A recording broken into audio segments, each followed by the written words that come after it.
I really do get a kick out of every year around Dr. King's birthday, the federal holiday, and we get treated with all the quotes and all the laudatory comments about how amazing Dr. King was and what he stood for and what he did for America. And then the same folk then turn around and literally vote against, speak against the very things that he actually fought for. And so Sunday night, I had some followers of mine who sent me a sermon by Houston's Ed Young Sr., who leads Second Baptist Church. And Ed Young is one of the most prominent white conservative preachers in the country. Second Baptist has several locations in Houston. His son has a massive church in North Texas, and he's one of the biggest voices among the conservative Christian movement. And lately he has been highly critical of progressive policies and the left, and criticizing, lying about Houston, saying Houston has the highest crime rate in the country. That was a lie. Telling folks we should be opposing cash bail. I mean, all kind of BS from the pulpit, constantly lying. He's been checked by Houston Mayor Sylvester Turner on several occasions as well. But he gave a sermon called Created Equal, and I listened to it, and I had to get a laugh out of it as I watched him go through it, and with the praise of Dr. King. And so I just wanted to just begin to break this thing down. So why don't I go ahead and play it, and I'm gonna start it and stop it and walk y'all through some of the nonsense that we heard from him that we often hear from other white conservative preachers who make the same mistake in terms of trying to look all good with racial reconciliation and speaking against racism. But it's amazing how they ignore a lot of other stuff that happens. But go ahead, let's start it right now. Yesterday, I went back and I looked at 400 years of life in America for the African American who was brought over here as slaves. I sort of knew all that, but I didn't have any concept of the length of the bigotry, the prejudice, get ready to stop it, the inhumane way Americans treated fellow human beings made in the image of God. Because if you know your history, slaves first came over here in 1619, and I do not buy the 1619 phony history. That's not what I'm saying. But they came. Stop right there. Stop right there. Stop right there. First of all, Ed Young, y'all, was 86 years old. He was born in Mississippi. He pastored in South Carolina. How in the hell are you unaware of the treatment of African Americans in the United States?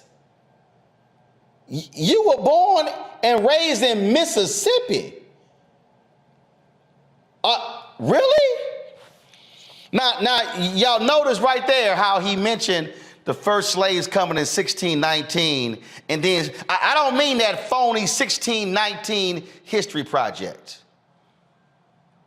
Notice how he slid that in, okay? See, this is what they do. See, their anger is at Nicole Hannah-Jones and all the other folks who participated in that, because what folk like Ed Young don't like is the rest of the story.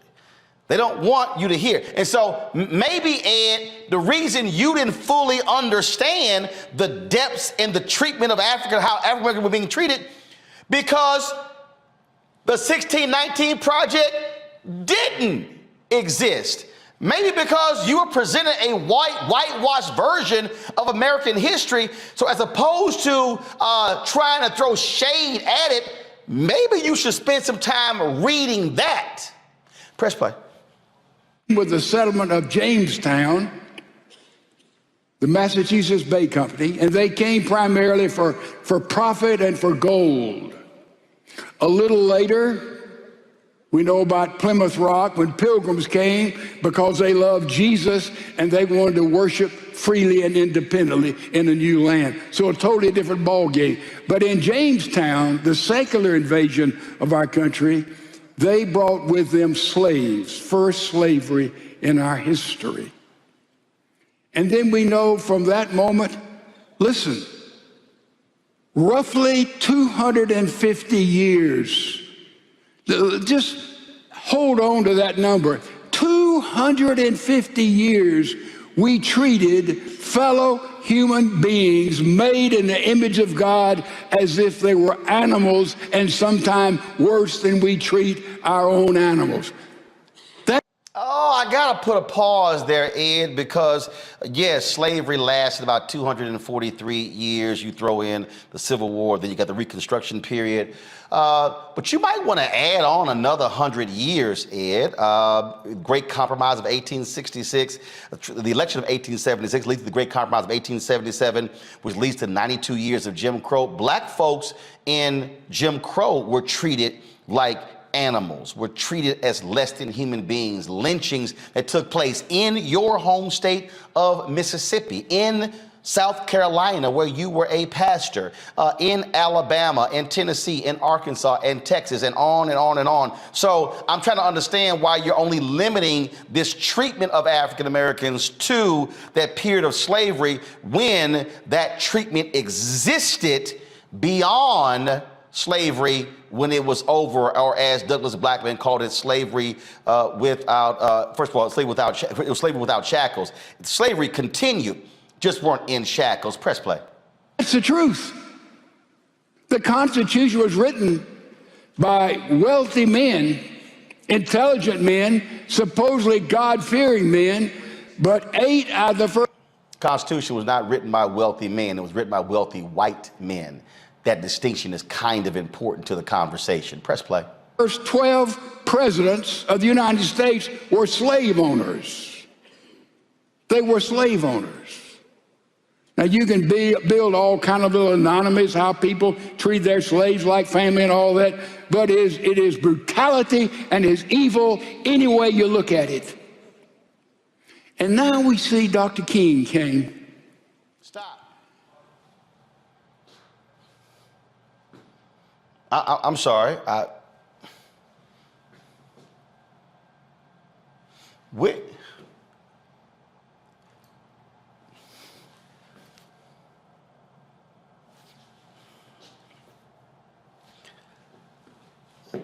We went from slavery to Dr. King.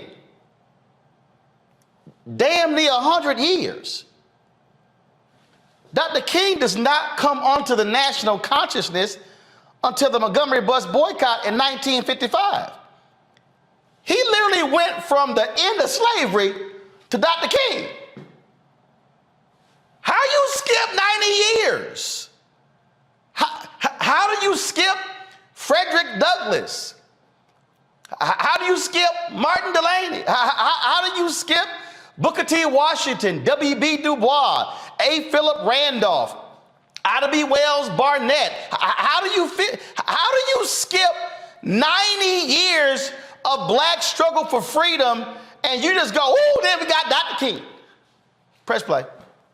And through prayer, he decided to bring about a revolution different from any other revolutions, except maybe when Mahatma Gandhi, through pacifism, liberated India from the British Empire through nonviolence. Dr. King took that path. It was dangerous. It was deadly. And he began through those years to do things, to say things, always in a biblical Christian context. Don't miss that. He began to say things and do things. Ed, can we name some of them? I mean, the way it sounds like Dr. King just prayed and gave sermons.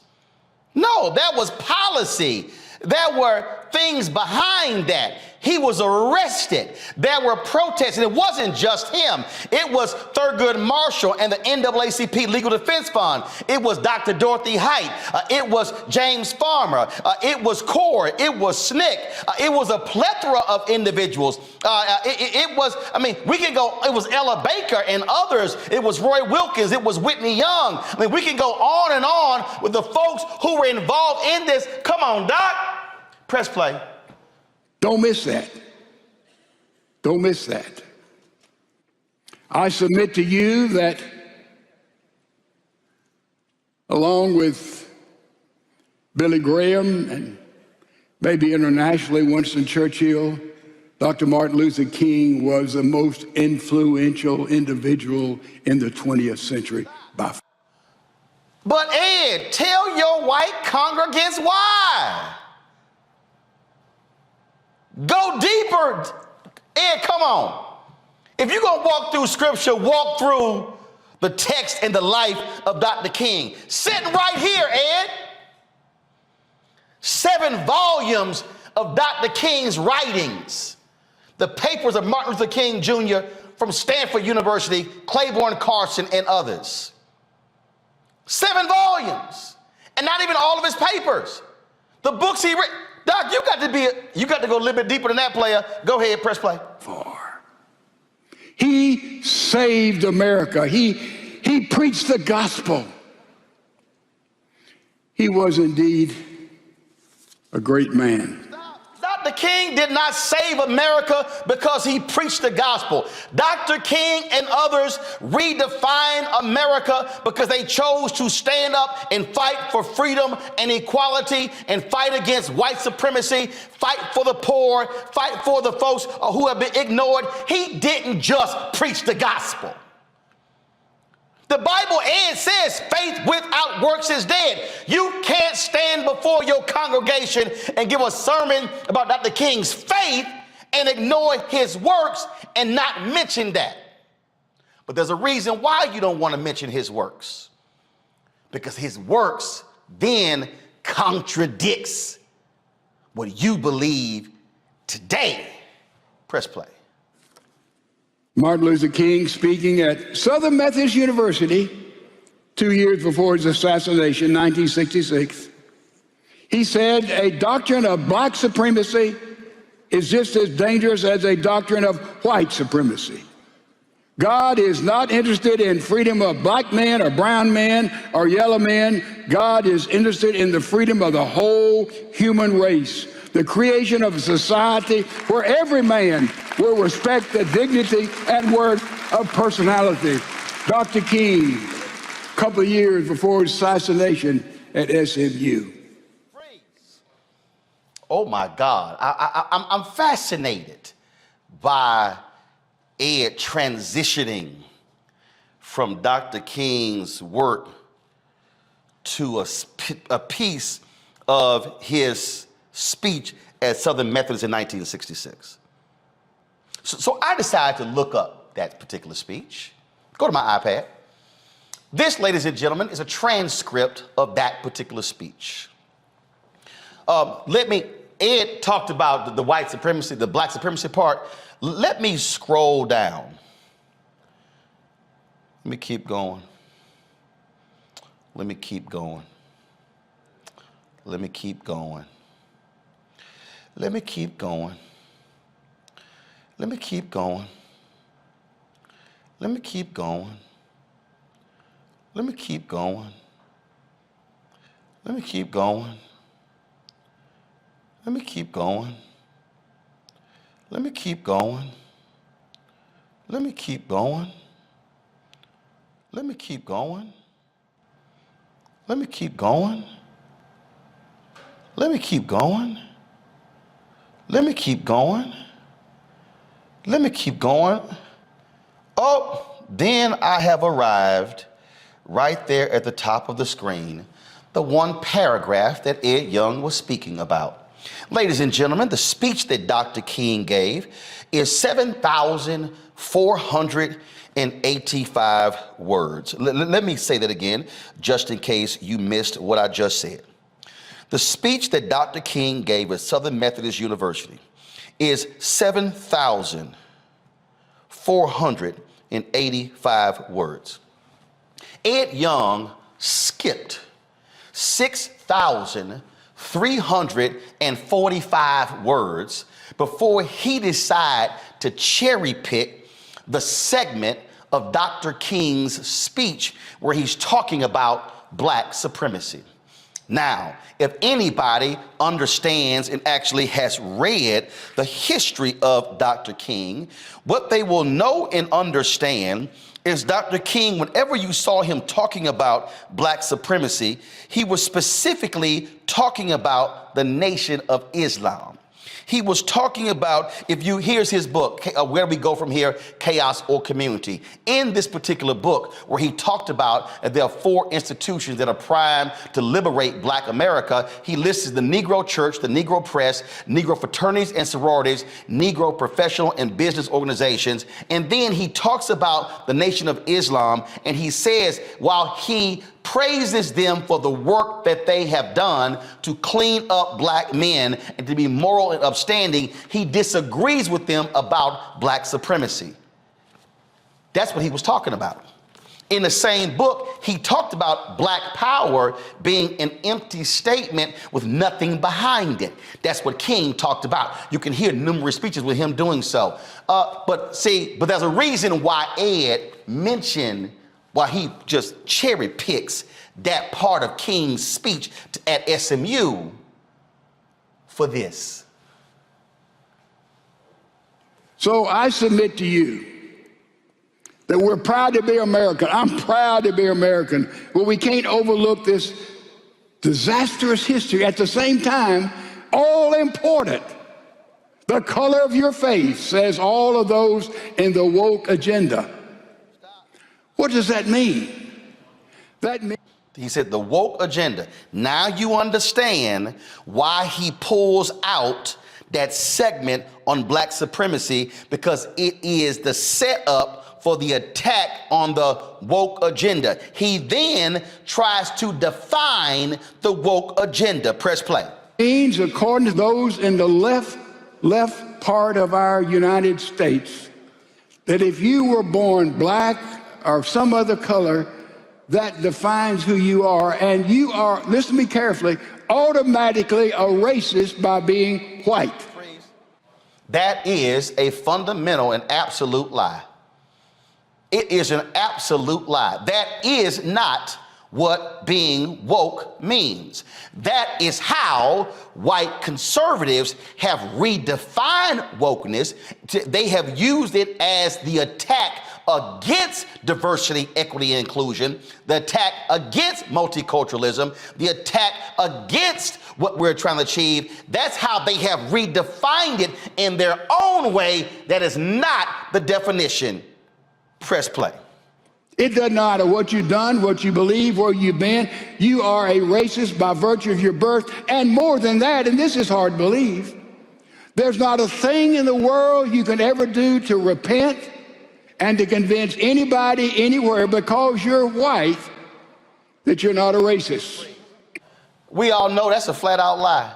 We've had Jane Elliott on this show. We've had Tim Wise on this show. We've had others on this show. We know that there are white brothers and sisters who are involved in the fight for equality. That is simply not true. We know for a fact James Reed was beaten to death. A pastor from Boston was beaten there in Selma, standing up for voting rights. We know white woman Viola Liuzzo from Michigan had her head blown off coming back from Montgomery back to Selma. We know, again, that other white folks who were killed during the civil rights movement, and we know folk today who are involved in protests, who are on the front lines, who are not black. Sorry, Ed, you simply are wrong, and that's a flat out lie. But when you have your own definition of wokeness, now we understand why you were utterly confused. Hit play.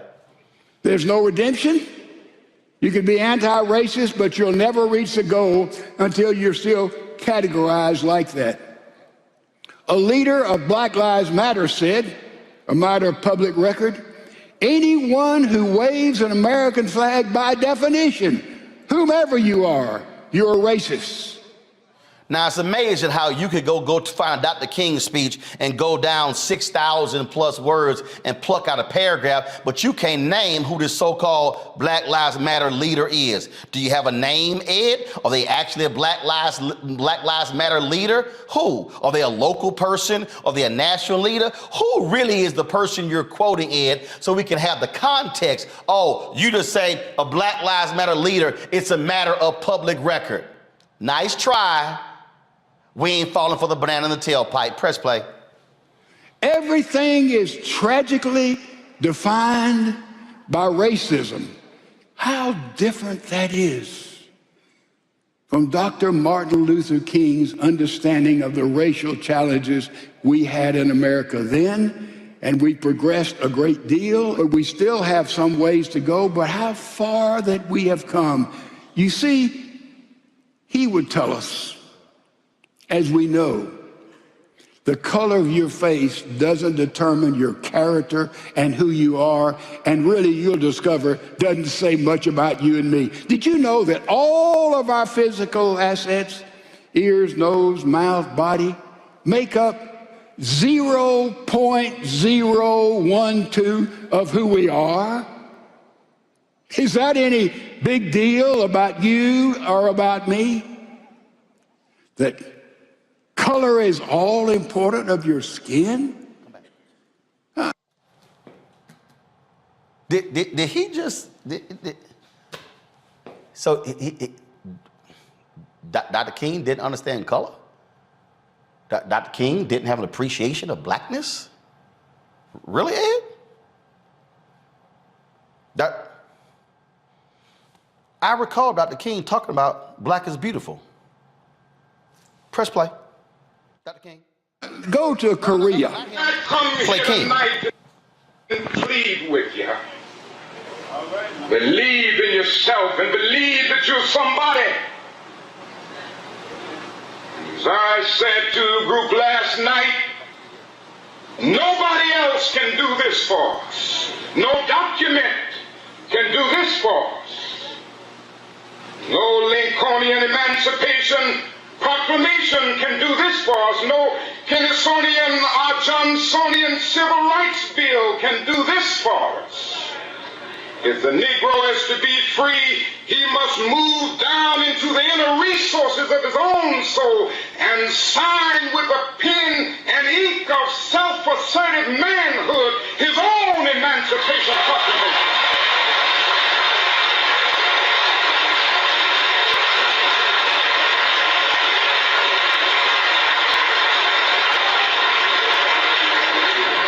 Don't let anybody take your manhood. Be proud of our heritage. As somebody said earlier tonight, we don't have anything to be ashamed of. Somebody told a lie one day. They couched it in language. They made everything black, ugly, and evil. Look in your dictionary and see the synonyms of the word black. There's always something degrading and low and sinister. Look at the word white. It's always something pure, high, and clean.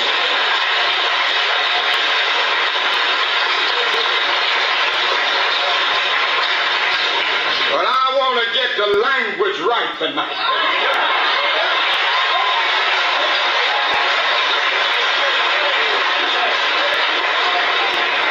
Get the language so right that everybody here will cry out, yes, I'm black, I'm proud of it, I'm black and beautiful. What MLK says right there absolutely contradicts Ed Young. But I need you to understand what Young is doing. Young wants to present this sanitized, this civil rights mascot view of King. He wants to strip Dr. King of his radicalness. He wants to take it away, and he wants to be somehow given credit for addressing the issue of race when, no, what you're doing is you are actually ignoring what King's life was actually all about, the issues he actually confronted and dealt with. If y'all watch the rest of this sermon, what you will hear Ed Young continuing and going on, talking about different aspects, talking about how God created one race. Absolutely. Oh, he'll mention how race is a construct, and he'll talk about that in a certain way. There's a certain point in his sermon where he talks about how the white supremacists are almost out of business mentioning the KKK. Really? FBI Director Christopher Wray testified before Congress.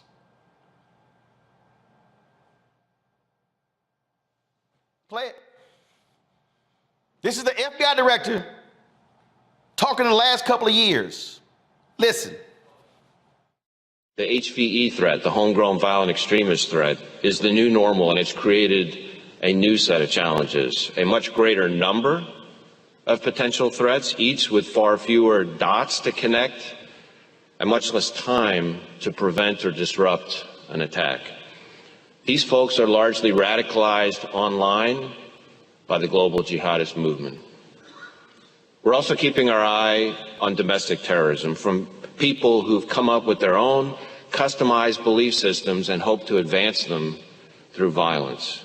We have, through the third quarter of this fiscal year, had about, give or take, 100 arrests in the international terrorism side, which includes the homegrown violent extremism. This year. But we've also had just about the same number, again, don't quote me to the exact digit, on the domestic terrorism side. And I will say that a majority of the domestic terrorism cases that we've investigated are motivated by some version of what you might call white supremacist violence, but it includes other things as well. It's a huge chunk. Now, Ed Young, this idea that somehow we've eliminated that simply flies out the window because it's simply not true. But when you're living in your own safe, protected cocoon, and when you are standing with MAGA folk, you actually believe that utter nonsense when in fact, that's simply not true. Play this part of his sermon. It's not biblical. Let me assure you of that, because without grace, we're totally out of business. So, with that being said, I'm going to do something with great reticence, but I think it needs to be restated. One of the greatest orations, Lincoln's Gettysburg Address, 2 or 3 others, would be Martin Luther King's I Had a Dream speech. There in the Washington Mall, maybe 1 million people present, millions of people heard it around the world. And Martin Luther King dreamed of a certain kind of America. I think we were getting there with not fast enough. 350 years of bigotry by leadership across the board is too much, folks. We can't deny that. We can't run from that. But we were getting there. And we're getting there because a lot of churches, Christians, that's how slavery got eliminated. In England, it was Wilberforce. And here it was Uncle Tom's Cabin. And here it was Henry Ward Beecher and others who stood against the evil and deadliness of racism. Oh yes, it was through the church when people awakened to see that in the Bible we are one in Jesus Christ, period, Selah. When they began to preach that and see that, that's where racism was eliminated and still being healed. But thank God, there's only one kind of slave we want to be. And that's a slave to the Lord Jesus Christ, where everybody... I got to freeze right there. Ed, do you deny the reality of how the white church continued racism after slavery? How the Southern Baptist Convention, what they did? How In his own sermon, he actually contradicts it by saying when he passed a church in South Carolina, they had a sign where everybody wasn't welcome. And he said, no, that's not how I'm going to be leading this church. Doc, come on. You can't sit here and talk about how the church was the one that led the end of slavery. No, it was white men like John Brown who stood up against other white pastors who wanted to continue. Come on, Doc. We can't do that. And y'all, so you hear what he does. And so what he does is he continues in here, and then he goes on and he closes his sermon by reciting King's I Have a Dream, the I Have a Dream portion of King's speech. And see, this is the crux of what I'm talking about. See, this is what I'm talking about, the game that these white conservative preachers play in terms of how they love to play around.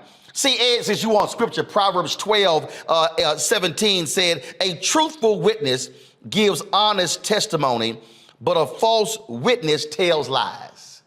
Then it says, reckless words pierce like a sword, but the tongue of the wise brings healing. Truthful lips endure forever, but a lying tongue lasts only a moment. There is a deceit in the heart of those who plot evil, but joy for those who promote peace. Ed, you can't stand in front of the people and then recite the I Have a Dream portion of Dr. King's speech, but you ignore completely everything he said before that. You can't sit here and talk about, oh, how Dr. King wanted the races to get along and his children and he quote, and he starts crying and his congregation begins to stand up and they begin to clap and cheer and all that begins to happen. But how dare you as a Christian pastor give a 26-minute sermon extolling Dr. King? Not one time do you talk about what he stood against.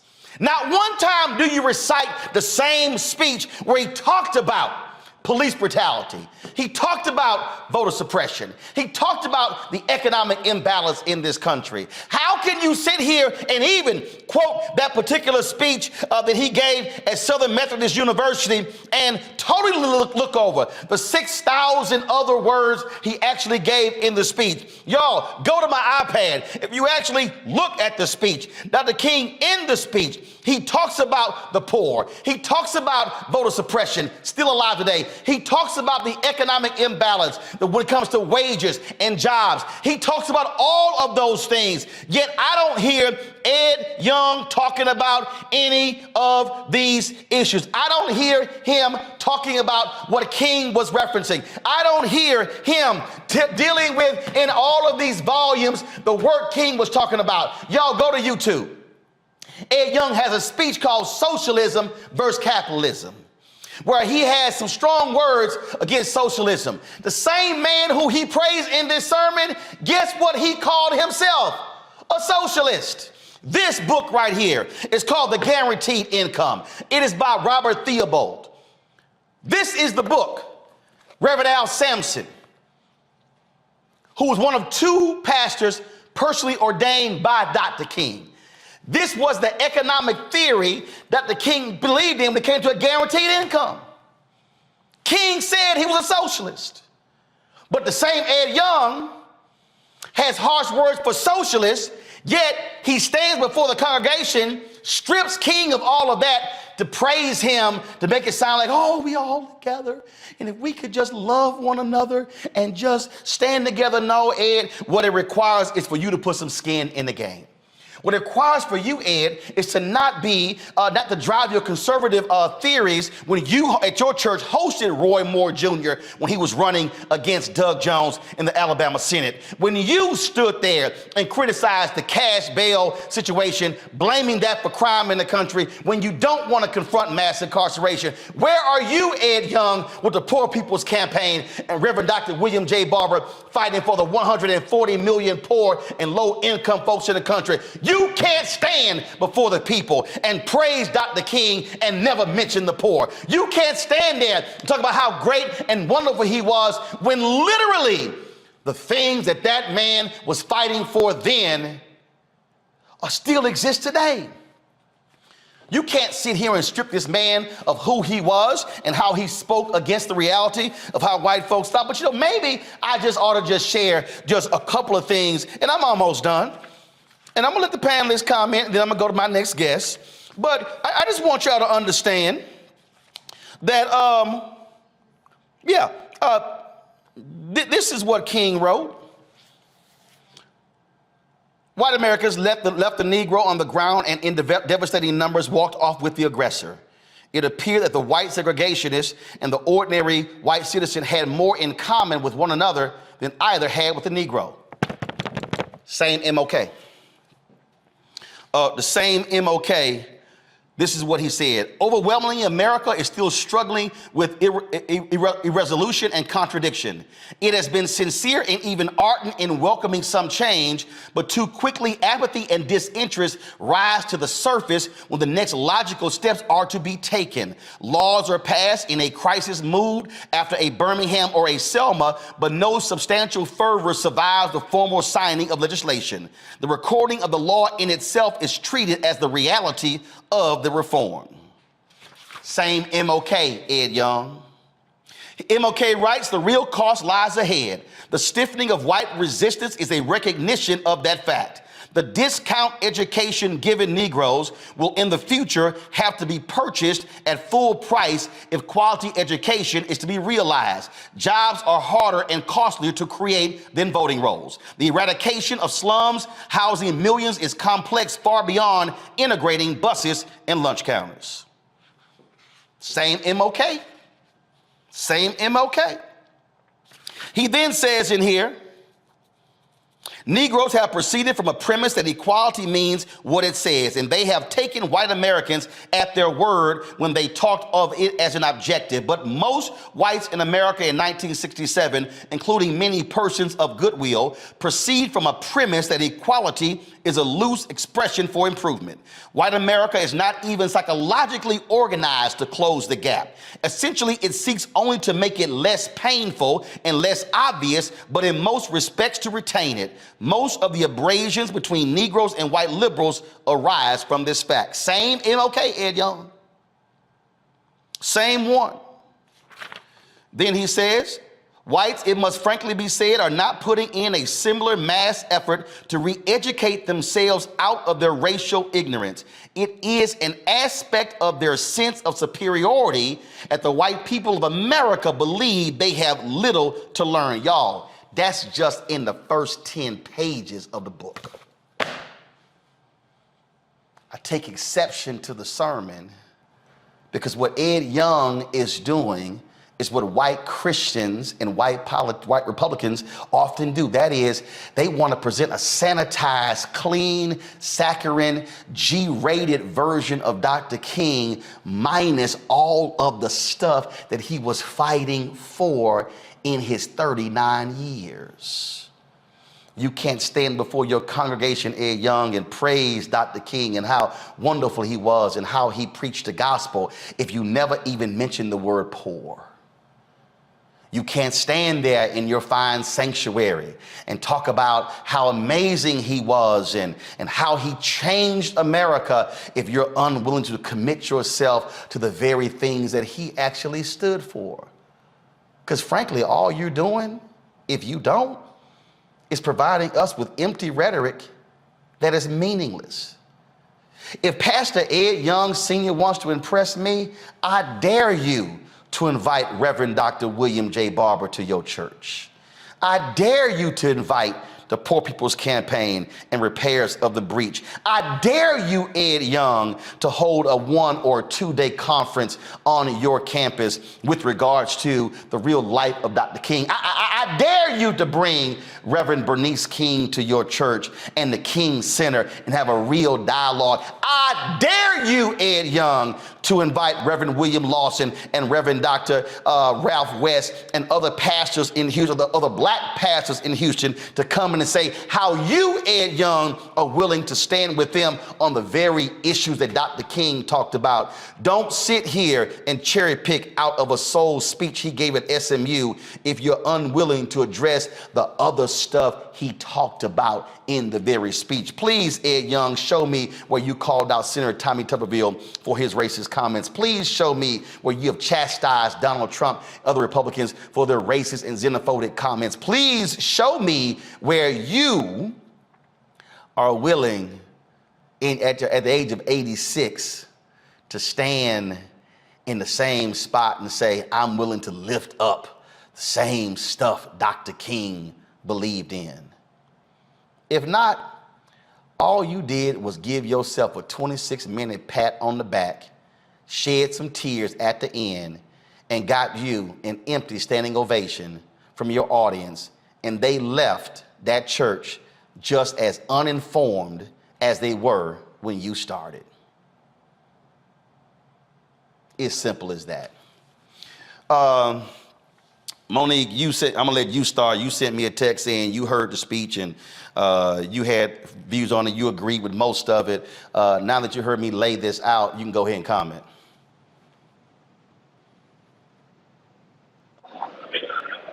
Yeah, I don't know that there's ever been a single topic about which we've disagreed more.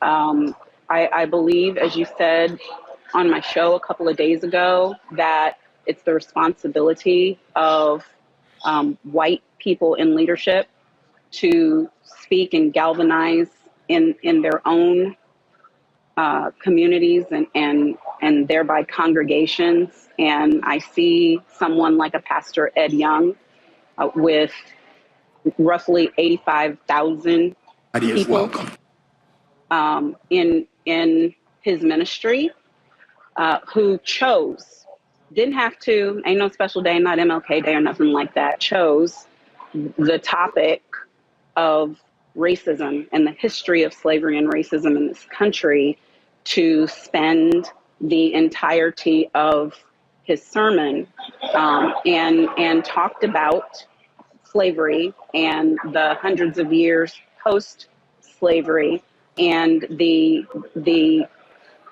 hideous actions of the founders of this country and of those who led our country for hundreds of years thereafter. He mentioned a part that was not included in what you covered, that he is not opposed to even legislation that promotes equality.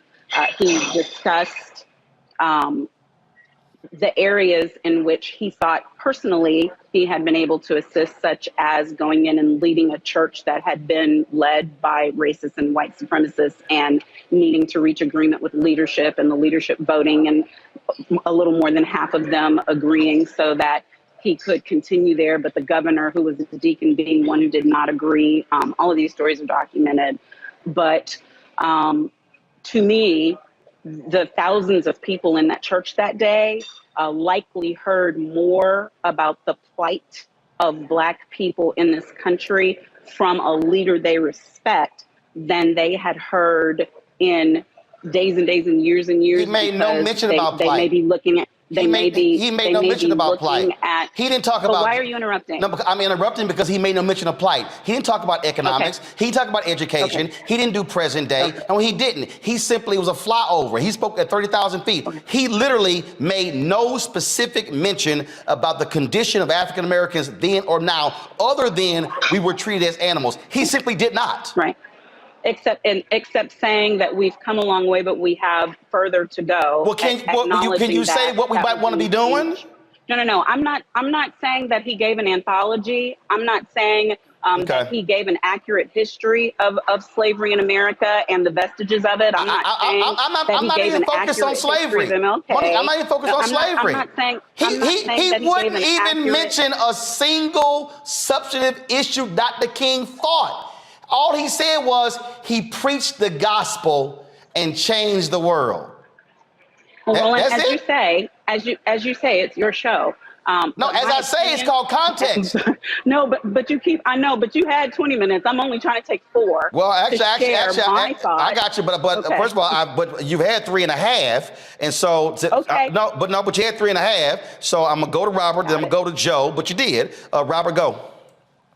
Well, I appreciate the effort. There's a meme going around. At least you tried. And I think that for many of these white people, as Monique said, this may be their first introduction to even the concept, particularly when you consume nothing but white wing media 24/7. And so maybe within 10% of the congregation will inspire them to go home and do a Google search and find out the full context and find out the deeper meaning, to dive deeper into it, to think of themselves differently. I think that any conversation on it has to be the beginning, but we have to keep it going thereafter. What we've seen in the last 50 years or so is I call the Disneyfication of Dr. King, where they've taken the Dr. King that actually existed and turned him into this cartoon character that they can kind of trot out whenever they need to. They usually take the I Have a Dream speech, for example, that was 1,667 words, and they just say content of character, color of the skin, and that's all they know of the speech. So it's important for us, the people who do understand, who do know, to call these things out, to make people understand that that these individuals were more than just a tagline or a hashtag or a meme, that there was deeper work that was being done, and that the entire civil rights movement wasn't just Dr. King. As Chris Rock said, that's all we learned of Martin Luther King, that there were hundreds of thousands of people who fought and thousands who died and were imprisoned and lost everything for the journey that we are on, and those are going to be turned back in the upcoming years by the Supreme Court. So it's an important conversation to begin. Now that it has begun, maybe this is where we step in and partner in and walk in and say, well, let me give you some more context. Let's bring some black ministers, Reverend Barber or Reverend Sharpton or Reverend Jackson in his younger days, to give the full context on what happened and start building those bridges between the two. So I will give him an A for effort. But I do think, as you said, Roland, there's a lot more context that needs to be put in there, and a lot more education that needs to be had. But we need to at least begin the conversation, since many of these people are so recalcitrant to the idea being even presented, that they're storming school boards to stop critical race theory. Well, Joe, what you're not going to do is try to throw shade at the 1619 Project, Black Lives Matter, and woke agenda. We don't know what the hell you're talking about, but then you want to cover it up by saying, "Oh, I love Dr. King." Joe, go ahead. I think one of the scriptures that is mentioned in that same speech by Dr. King is Amos 5:4. And a lot of people know the scripture. Us church folk know the scripture. It says, "But let justice roll down like a river and righteousness as an ever-flowing stream." But there was a but. So what had happened before was what had happened was people had been making the sacrifices that they normally did. Oh, let's kill an animal. Oh, let's do the things that we normally do, God, and it will pacify you. But what God was saying was, what you used to do and what you're doing now isn't enough. So let justice roll down like a river. If there was this hypocrisy and this selective memory and this self-righteousness, frankly, despite the effort, some may call it effort, this is the reasons non-Christians won't become Christians. Got it. And I'm a Christian saying it. And so really, Martin was called a militant. Ask him, let's ask Pastor how he felt about Martin when he died. He's old enough to be around. Was he actually reciting the words from I Have a Dream back in 1963? I bet you he wasn't. Does he have a picture of Jesus that is historically accurate visually today? Probably not. It might be that some people in his congregation, if they saw Jesus as Jesus was to be seen in the natural, they wouldn't even be followers. And so therefore, we are at a place where we have to be truthful. And even the Bible says, 2 Thessalonians 10, people have not a love of the truth. For that reason, they'll be sent strong delusion to believe the lie. At the end of the day, regardless of his effort, regardless of his intention, and in fact, I don't have a heaven or hell to put him in, and he might get the same grace that I'm in need. I know he needs it. But at the end of the day, he was wrong, and he was wrong from the pulpit, and he's aligned with Donald Trump, who calls 2 Corinthians 2 Corinthians. He's aligned with fascism, and he's aligned with a lack of truth. Going to truth will make people uncomfortable. Everybody celebrates Martin as if he lived a long life and they didn't kill him, but they did. Well, and again, all I'm simply saying is, if you're going to cherry pick the black supremacy part, don't ignore the other 6,000 plus words of what he laid out. But it's amazing how that's the only part of the speech he referenced. All right, folks, back to our Roland Martin Unfiltered video in just one moment. When you talk about blackness and what happens in black culture, we're about covering these things that matter to us, speaking to our issues and concerns. This is a genuine people-powered movement. There's a lot of stuff that we're not getting. You get it, and you spread the word. We wish to plead our own cause. Too long have others spoken for us. We cannot tell our own story if we can't pay for it. This is about covering us. Invest in black-owned media. Your dollars matter. We don't have to keep asking them to cover our stuff. So please support us in what we do, folks. We want to hit 2,000 people, $50 this month, raise $100,000. We're behind 100,000, so we want to hit that. Y'all money makes this possible. Check some money orders. Go to P.O. Box 57196, Washington, D.C. 20037-0196. The Cash App is $RM Unfiltered. PayPal is R Martin Unfiltered. Venmo is RM Unfiltered. Zelle is Roland at RolandSMartin.com. All right, folks, there is a saying that we're all familiar with. That is, hit dog will holler. Well, whenever you hear people start whining, complaining about something someone else says, typically that means that hit dog will holler. Two hit dogs hollered on Fox News, Kayleigh McEnany and Harris Faulkner. They were discussing a segment that I did with Tiffany Cross on MSNBC, and they decided to share some thoughts. Here is their segment. To that point, it is dangerous when you take half of a country, Harris, and say, I'm putting you in this box of, as our president said, a threat to democracy, clear and present danger, the language he has used. And then what has been interesting is it's not just him. Some lapdogs have followed the president's orders and using the same language. Let's take a listen. Obviously, Republicans, I think, are the biggest threat to democracy. We don't separate right-wing extremists and Republican Party anymore. And these days, it feels like we are not just at the brink of a civil war, but that one has already begun. This is an outright attack on women in this country. That is how I see it. That is how more and more women and those who support our right to make decisions about our own bodies, that is how we see it. You know, this is a literally call to arms. We are at war with these people. These folks are evil. They have allowed evil into their house with Donald Trump. He has now dominated the party. This evil is spreading. And when you are in a war footing, you have to respond accordingly. You know, that kind of talk is so irresponsible. There are things that are going on. We've had a justice on the Supreme Court with an assassination attempt in this country. We've had things that could tip us off into a situation that we don't want on September 3rd. Tiffany Cross, an anchor at that network, and then one of her guests, I guess, Roland Martin, I don't even know what he does there, talking about how we're on the brink of something. Let's talk about what we can do to take down the level of hate in the conversation. And comparing things to Hitler and to slavery, why can't things live in history where they were? They were terrible enough. Yep. Do they need to be brought back and be diminished so that we can raise something above it? Hillary Clinton saying, well, this person or this situation is like Hitler. What is she talking about that's like Hitler in this country right now? Is she so ignorant that she doesn't know how many people died? Yeah. There's nothing going on in this country right now like Hitler. All right. I'm going to deal with Kayleigh first. First, Kayleigh says that Biden's lapdogs followed his lead. Let me help you out, Kayleigh. I've never worked for President Joe Biden. I've never worked for President Barack Obama. In fact, I ain't never worked for a politician. You, on the other hand, literally was a lapdog for Donald Trump. You literally lied to the American people on a regular basis.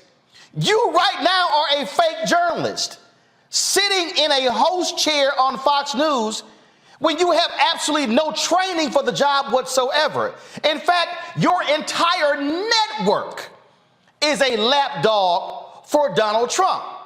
The suck up that takes place by Sean Hannity, Laura Ingraham, and on, and Tucker Carlson, on and on and on.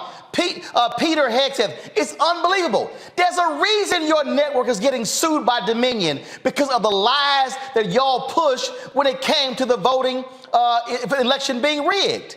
There is no greater evidence of a network being lapdogs for Donald Trump. And you know why you're lapdogs for Donald Trump?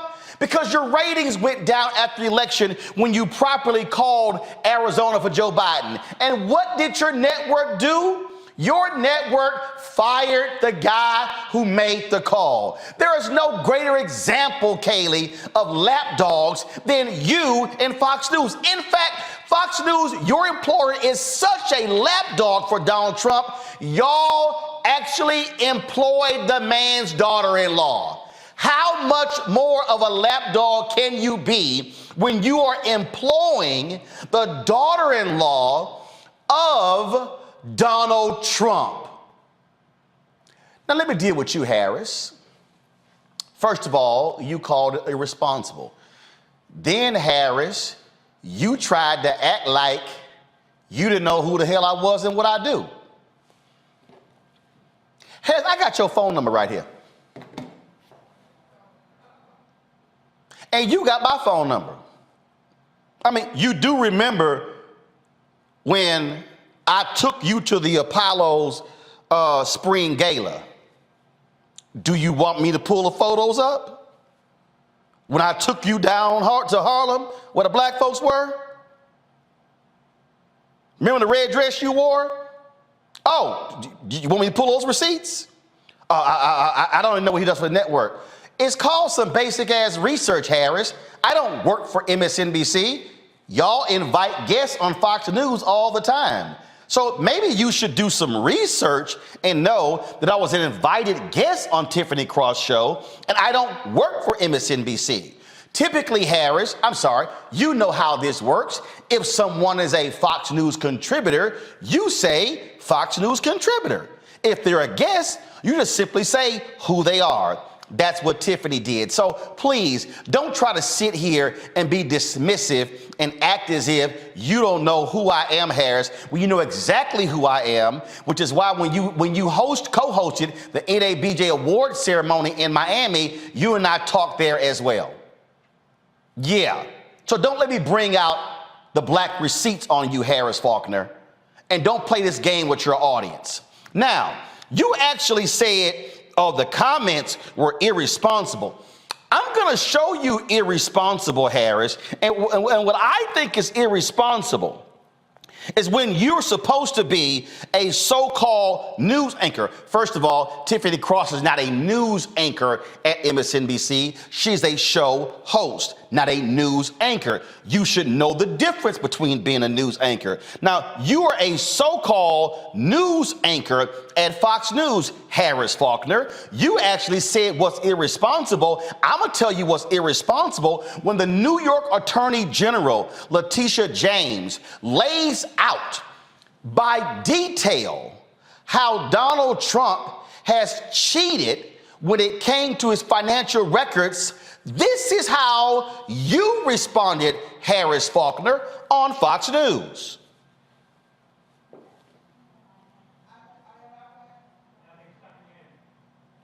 All right, try it now. Okay, hold on. I'm going to reset it. Let me reset it. Here we go. Check this out, y'all. New York State Attorney General has just announced a rather lengthy and detailed layout of the lawsuit that she is putting against Donald Trump, former president. Some of this is really inside baseball unless it's your tax dollars in New York. And some people may even accuse it of being political because we're 48 days away from the midterm elections. And both presidents, the current and the past, are certainly being looked at to help candidates out. So we'll see how this plays out. We're certainly going to cover it, and we'll bring you highlights as they happen. But the big headline in all of this is the lawsuit by the state of New York today, just announced by Letitia James. I'm sorry, Harris, can you please explain to me how in the hell that was inside baseball? I mean, you literally just said inside baseball. How was it inside baseball? And then you say, well, you know, man, it was your tax dollars. I mean, so you're in New York, it really doesn't affect you. That was actually a news story. Harris, that was a perfect example of what it means to be a lapdog when y'all broke away from the news conference and you were unwilling to show the full news conference because you know your boy Donald Trump wasn't going to be happy. But in fact, the real reason, Harris, y'all didn't want to show that full news conference is because your audience did not want to see it. It's the same reason, Harris, that y'all are unwilling to even talk about the January 6th hearings. In fact, Harris, being a so-called news anchor, I would think that you would be calling out your fellow Fox News colleague, Tucker Carlson, who literally right here, this is from Media Matters website, where he was proud of the fact that Fox News is hiding the January 6th hearings from its audience. Oh, interesting. Can y'all cue up Harris's comments again, please? Cue the part, because I really want to hear where she talked about, oh my goodness, the violence and how people have been hurt in this country.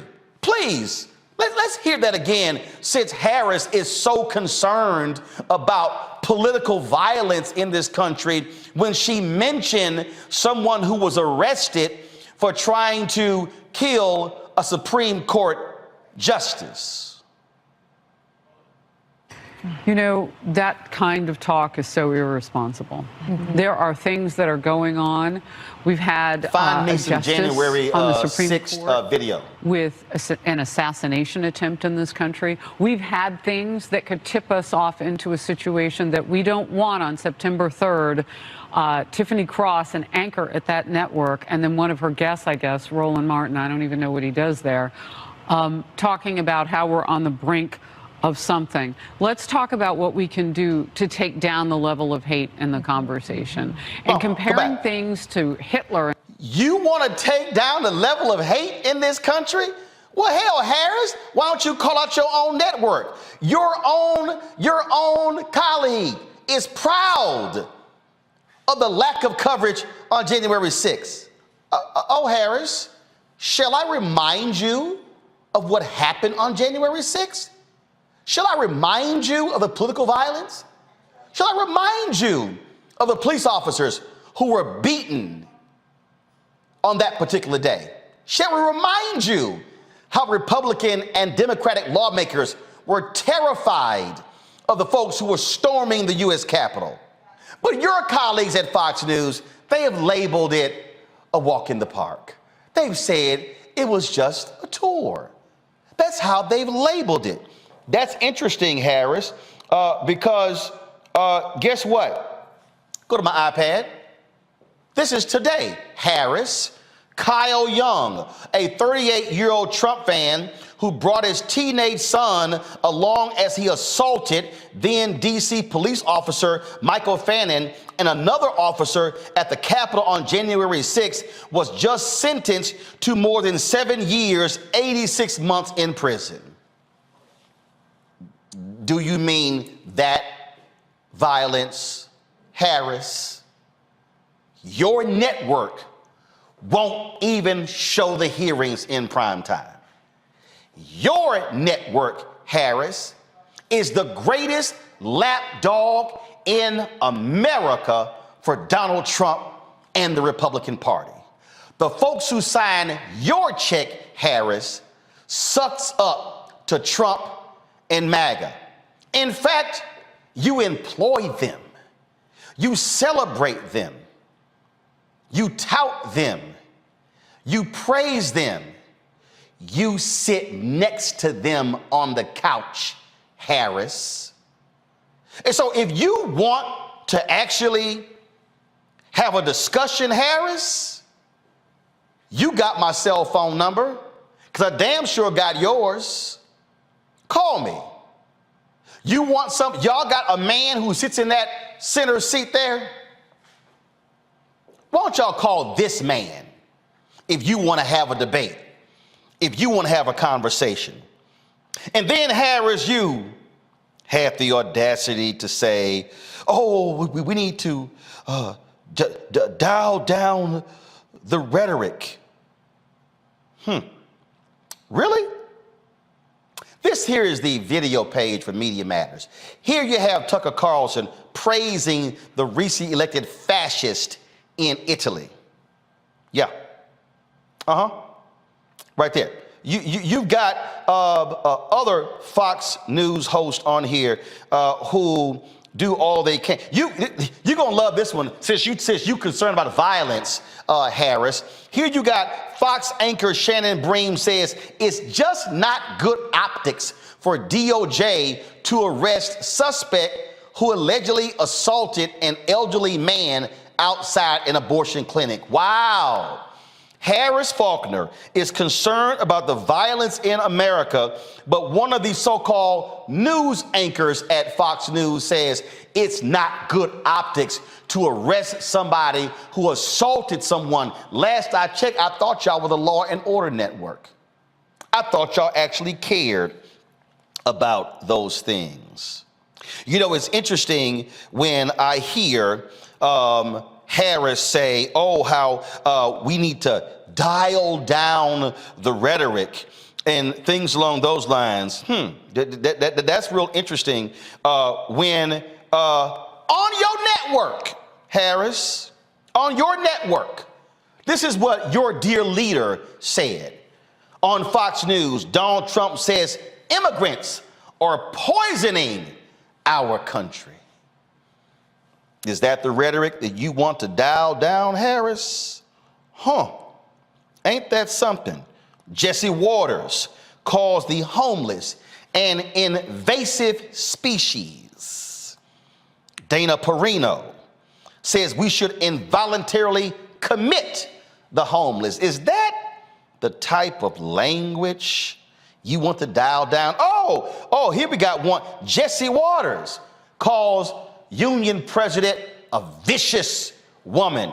I don't recall you saying a damn thing about any of them. In fact, Harris Faulkner, you got Will Cain, who I used to destroy on CNN with his ridiculous ass arguments. This is what he said about Congresswoman Ilhan Omar. She is a real parasite on our political system. Please, Harris, can you show me the transcript where you have criticized them for the language? Oh, it probably doesn't exist, Harris. In fact, since Kaylee, since your grossly unqualified self wants to talk about lapdogs, I told y'all you got to be a lapdog when your network employs Donald Trump's daughter-in-law. This is Donald Trump's daughter-in-law on Fox News, paid by Fox News, talking about AG Letitia James, who is going after her husband. Fox contributor Laura Trump, bloodthirsty New York AG Letitia James caused children to die by shutting down the illegally self-dealing Trump Foundation. Y'all, the Trump Foundation was self-dealing and she actually trying to pump it up. And then she said, oh, it caused children to die. No, the only thing that died was Donald Trump not being able to use foundation money to pay for portraits of himself.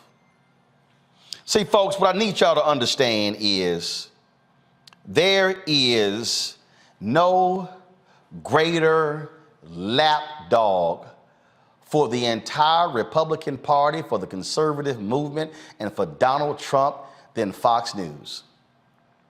And Harris Faulkner, you are a gross disappointment for the comments that you made. First of all, you couldn't even do basic journalism and fact check what my role is, because one doesn't exist at MSNBC. So that's one. Two, you are sitting next to somebody. You really should be mad. You really should be mad to say, how am I sitting next to a grossly unqualified person who prior to becoming press secretary was nothing more than an airhead, talking head at CNN, and the only reason she was hired at CNN because she was sitting here touting Donald Trump? You really should say, as a journalist, a so-called journalist with credentials, it's embarrassing that I have to sit next to Kayleigh McEnany every single day as a co-host on Outnumbered. Harris and Kayleigh, the next time y'all want to talk about someone being a lapdog and someone being irresponsible, I suggest you go to your nearest mirror. I'm done. All right, folks, back to that Roland Unfiltered video in just one moment. Don't wait till November 8th. We can vote today, y'all. Early vote started this week. We're on Savannah State University's campus. We will be dorm storming today, giving out treats for everyone. We hope to see everyone at the polls when it comes to November. If you believe we got power, let them know. Make some noise. Put a fist up. I need to see a fist in the air because we got power. Come on, you put it up. Go get your shirt. We're out here in the streets of Savannah, Georgia. James, do not forget to go vote. I got you. If we vote the right people in, we can make a change. We can get these resources in our community. I am a woman, and it is important that we have the say-so of what we want to do with our bodies. We're concentrating on entrepreneurism, providing young people with resources and training that they need in order to change their trajectories. We want Black down. Democracy is on the ballot. Voting rights is on the ballot. Voting suppression is on the ballot. I am most passionate about those three combined because they all impact each other. Savannah is my home. I care about my community, and I care about representation in my community.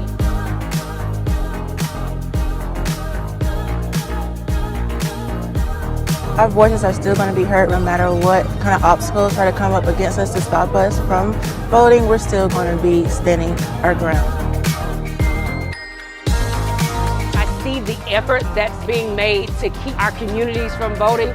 So that makes me realize it's even more important, because if it wasn't important, they wouldn't be fighting to make sure we couldn't vote. This doesn't stop this year. This is a forever movement. We're going to exert our power as a people, walk in our rightful place. We're going to change our communities, fight for our communities, and build our communities.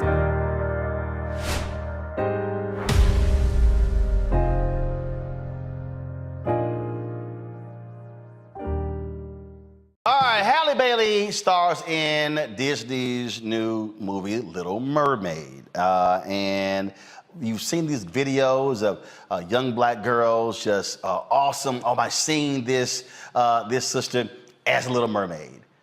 But there's a lot of other people who are not happy. On the YouTube channel with the trailer for the movie, there were 1.5 million thumbs down dislikes. Well, they disabled it, folks. They disabled it, took the comments down and everything.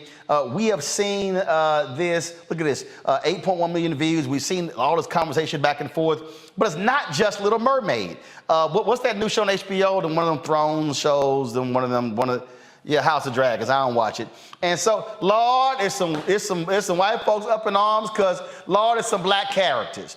And they complain about how you're getting away from what the book was about. I mean, and the crazy thing is, y'all, we're talking fiction. We're talking what's made up and make believe. Well, Jane Elliott has been doing this work for years. She started this the day after Dr. King was assassinated, April 4th, 1968, and she's been going hard ever since. She joins us right now. And Jane, I know, when we have a promo for my book, White Fear, And you're quoting there and you were saying, look, this nation is getting more racist. The bottom line is these people, I fundamentally believe Trump has unleashed these folks. They are just angry and upset. And this is why I wrote my book. I said how the browning of America is making white folks lose their minds. They cannot handle the fact that now you're seeing black folks and Latinos and Asian folks just showing up. It's no longer is white is right, everybody else step back. For the last 400 years, we have misrepresented or underrepresented or not represented people who are other than white. And now people who are white are complaining because there is one fairy tale that talks about, that has a black, not black, a dark brown female as the heroine. Why is that such a big deal? I know what's a big deal. White folks are scared to death. They know that within 30 years, white people, as they call themselves, will have lost their numerical majority in the United States of America. And they're scared to death that people of color are going to want to treat us the way we have treated them. And so they have to, we had a president, well, we called him president, who built a wall, spent millions and millions of dollars to build a wall to keep brown-skinned people out because he said brown-skinned people reproduce too rapidly. Now, what we're dealing with right now is a fallout from that kind of attitude and that kind of statement made by the leader of the United States of America. What do you expect little people to do except say the same kinds of things that he is saying and has said and will say unless we put a stop to this nonsense? Now, if we would stop using the vocabulary of the 14th and 15th century, if we would stop calling people white because that means purity and goodness, and black because that means savage and evil, if we would start calling people what they are, which is varying shades of brown, we wouldn't have to deal with those two opposites. We have been put on a situation by the Spanish Inquisition. Torquemada and company were going to make everybody Catholic, and they were killing people they thought weren't Christians. Then they realized they'd killed a bunch of Christians, so they had to find another way to decide whether a person was Christian or not, because you couldn't tell by looking at him, and you still can't. But anyway, so he decided they would use skin color. So the lighter-skinned people were called white, which is the color of goodness and purity, and the darker-skinned people were called black, which is the color of savagery and evil. We have been doing that for another 400, that's only 450 years ago, approximately. And we're still doing it. People, it's time to give it up. Let's grow up. We are in a young nation, but it's time to grow up. You said something that is on point, and that is they are afraid that we're going to do to them what they did to us. Pat Buchanan wrote that more than 2 decades ago. Mitch Landrieu, in his book, came out a couple of years ago, he actually said, hey, white people, I've known black people all my life. Trust me, don't be scared. They're not going to do to us what we did to them. But you see, they think that we believe, when we say the golden rule, do unto others as you would have others do unto you, that the way white people treat others is the way they want to be treated. I don't think that's the way I want to be treated. I don't believe in the golden rule. I believe in the platinum rule that says do unto others as others would have you do unto them. Treat others the way they want to be treated, not the way you want to be treated. But you see, we're using every possible means we can to enhance the idea of the rightness of whiteness. And by doing it, we are proving that we are less intelligent, that we are less civil, that we are less socialized than people of color are, because people of color know better than to act like this. They know better than to complain because the little mermaid isn't their color. They have known better than to complain about all those fairy tales that they read all those years and that were pushed on them by teachers all those years. And none of the heroes and none of the heroines to speak of were anything but white. I had to trip out at the dragon show, and I'm like, y'all, they talking about dragons, and this notion, and these people were like, there were no black people during that period. Like, it's dragons. It's a period that didn't exist. It's a period in which it's just ridiculous. It's a fairy tale. It makes no sense. And teachers need to say to their children, this is a fairy tale every time they introduce one. But instead they teach them as though this has really happened, boys and girls. Well, it didn't really happen. It's not going to happen, and they don't have to worry. White people don't have to worry. Yeah, they do have to worry. Because eventually somebody is going to say to them, do you not realize that only 15 to 18% of the population of the earth is classified as white? Do you not realize that white people, so-called white people, have been in the numerical majority always? Do you not realize in the numerical minority always? We have always been in the minority. Why are people all of a sudden catching on to the fact that there aren't as many of us as we thought there were. There aren't as many of us as we thought there were, and it's time to get over it. By the year, within 30 years, white people will be a numerical minority in this country as they are all over the world. Get over it. Haven't you anything better to argue about?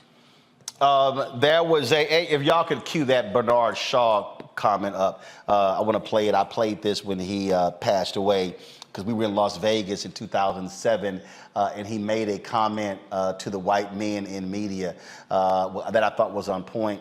And Jane, as I'm sitting here, looking at this, we are still operating in America where you still have the first African American, the first woman, the first Latino, the first Asian.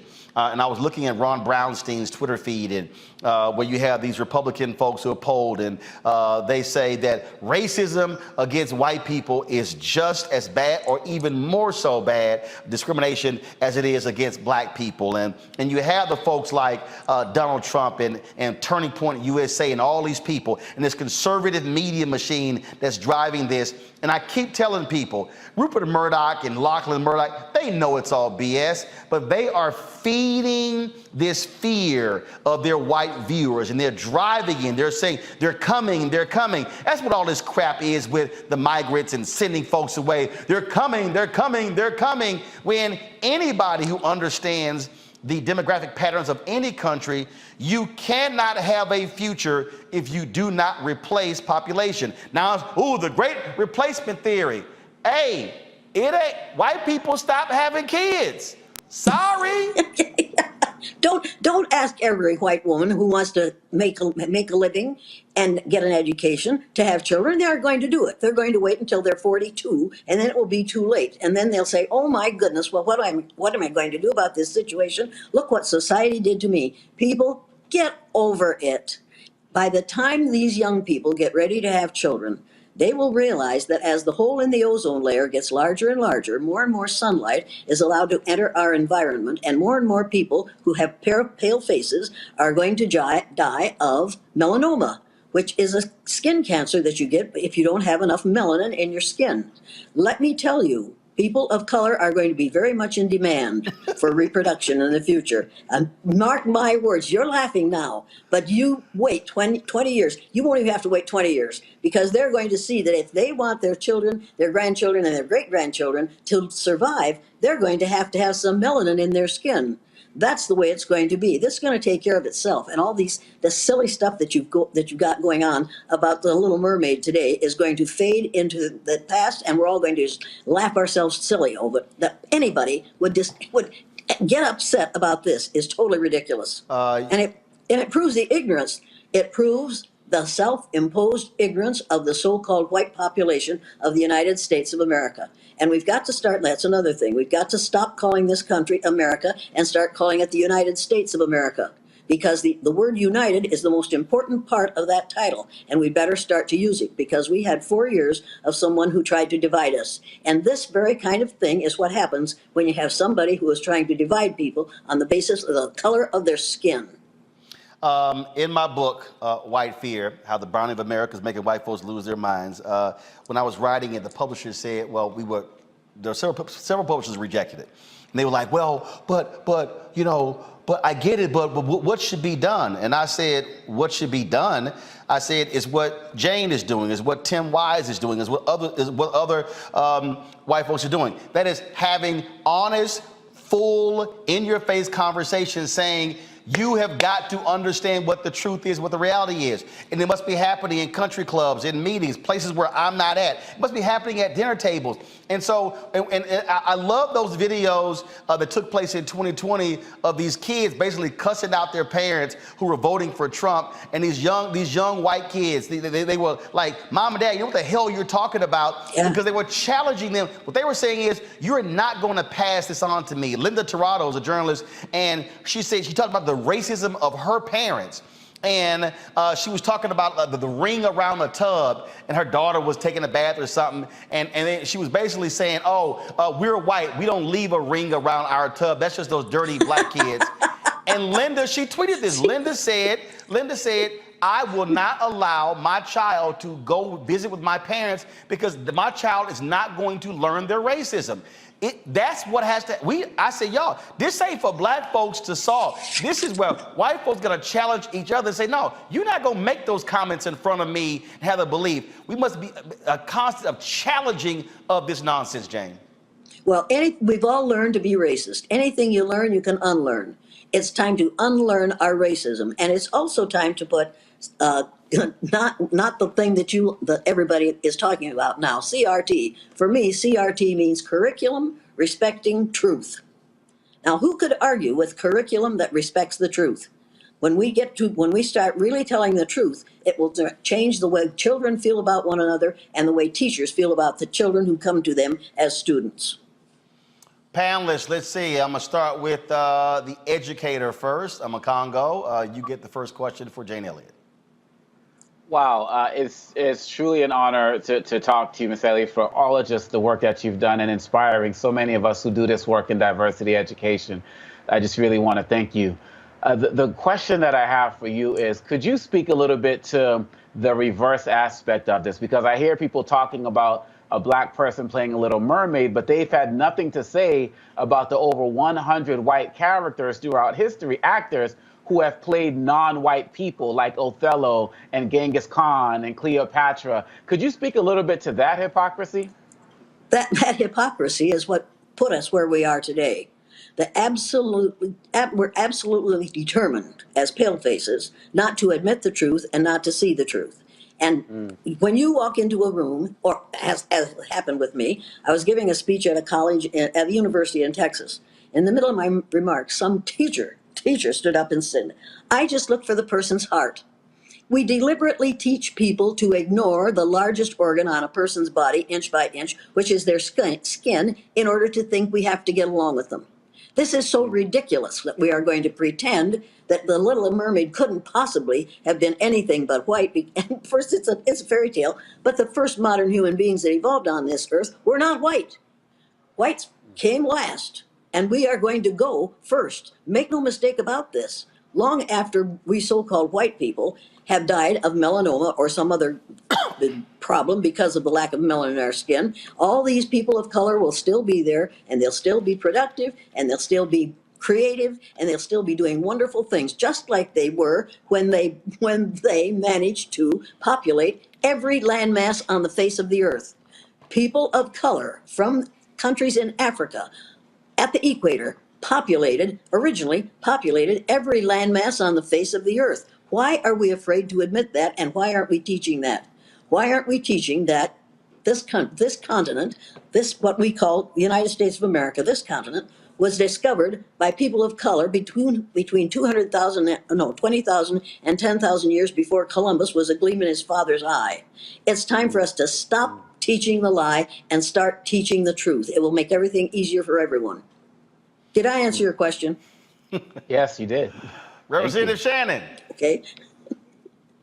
Yeah, I just want to say thank you so much, Jane, for your work. I worked as a diversity trainer for years, and a lot of the training that we used was based off of previous videos you've done. So I know you've been doing this for a long time. This whole controversy is completely ridiculous. That is some of the best singing that you've ever heard in any Little Mermaid movie. And the only thing that I'm mad about is that they showed the trailer now, and we have to wait until the middle of next year to actually see the movie. That's the only crime that I see. But here's my question for you. A lot of times when we see white people who are very educated on racial justice issues, when you talk to them, they will tell you that personally their families have discarded them, or other white people just sort of chalk them up as to be traitors for talking about standing for racial justice. Do you feel like, has that personally happened to you? And do you feel like folks like yourself and others who have done a lot of this work have been able to really make a dent into really educating white folks? Hell yes, it's happened to me. I have been discarded by everybody who knew me as a child or as a young person. My mother kicked me out of the family after my father died because she said I have ruined their reputation of the whole family with that eye color thing. So that I understand that. I understand her anger. And I suppose I should feel sad about that. And I did cry for about 5 minutes, and then I got over that because my life was much better when I no longer had to go over and babysit my mother. So yeah, that's one of the things you do. If if you put your head above the parapet, somebody's bound to try to shoot it off. So if you don't want to go into this kind of situation, just keep your mouth shut and go along to get along. And remember that the only thing necessary for the perpetuation of evil is for good people to do nothing. And as long as we continue to do nothing, this situation will continue to fester and boil. But when enough of us stand up and say, no, you're not going to do that in my presence. No, you're not going to tell that black joke in my presence because, number one, you don't know what you're talking. You can tell Irish jokes in my presence if you want to because I'm Irish and I know how strange we are. But you're not allowed to tell, I'm fussy about the jokes I'll allow in my presence. And many of the things we say are not funny at all to the ones who are on the receiving end of it. And when people say, well, you didn't understand, I say, wait a minute. The way you say it is the problem, not how I take it. Scott Bolden. Hi, Professor. I'm not only a big fan, I just love you for what you've done and what you stand for. I think the greatest example of white America taking over or projecting an image is through their religion. That Jesus was blue-eyed and blonde-haired when the Bible says that the region he was born in, Palestine, or what we believe to be the Middle East now, that he was of matted hair and olive skin, and it made sense. I'd love to get your comment on that. And then secondly, if all of this is true, if none of us are born with a racism gene, we're taught environmentally, right, then why is it so hard? Why can't we get a national dialogue on race going where you have those fearless conversations? Roland talks about his book and, table conversations with family and friends, but leadership mandates more than that, doesn't it? That we have this national dialogue. Clinton and Obama just could not get it going and were criticized for it. But I'd love to hear your thoughts on those two issues. Well, I don't remember what the two issues were, but I'll tell you how I think about this. Well, one was Jesus women of and color, Christianity. women of color can solve this problem. Women of color can solve this problem. They know what the problem is, and they know how it has to be solved. And they're going to come forward and they're going to take care of it. We aren't going to have a choice as to whether we have a dialogue about this from now on. We're going to have to start telling the truth because the very survival of this nation depends on our being able to take advantage of all the brilliance that is in those minds of people of color, which we have denied. If your children and your grandchildren, your great-grandchildren haven't read the book Nile Valley Contributions to Civilization, have you read it? I have not, ma'am, but I will. Get that book and read it this week, and then show it to every one of the younger people that you deal with, because we have denied and we have refused to acknowledge and recognize and take advantage of all the brilliance that is in the kind of people who discovered this continent and every other continent on the face of the earth. It's time to start talking about this honestly, but when you try to talk to most white people about racism, the first thing they'll say is, I don't see color. Now, it's time for people to stop, refuse. Have you had that said to you recently? I don't see color, right? Oh, I've heard it many times. I work in big corporate law. Yes, ma'am. Oh yeah, and every time some fool, melanemic woman says that to me, I say, I knew that you didn't see color, because if you saw color, you wouldn't have your hair that color. So I guess you really don't see color. And then she gets all upset and angry and says, you don't know what I'm talking about. I said, oh yeah, I know exactly what you're talking about. You don't want to relate to a person unless their skin is the color that you approve of. Madam, there are no white people on this earth. If you want to read about what happens to white people, Google Tanzania. And in Tanzania, there is a large group of albinos. And you'll find out how ugly it is. Yes, have you Googled Tanzania? Do you know about Tanzania and how albinism is treated there? Because if you don't, you really ought to take a look at that. It will change your attitude where color is concerned in a hurry. People, we are all shades of brown. Get the National Geographic magazine for April of 2018 and read it. Everybody should do that, because it's a short, simple description of what's going on in this country, what color is, where it came from, and how very, very valuable melanin is. This was I was in the room when this happened. Bernard Shaw got the Lifetime Achievement Award from the National Association of Black Journalists in 2007. And he said this, and this was one of the things where, you know, I wish Bernie had said it when he was the chief anchor at CNN on the air to the world. Play it, folks, and then we'll talk to Jay on the flip side. Wake up. Wake up. Globally, you are an island speck in an ocean of color.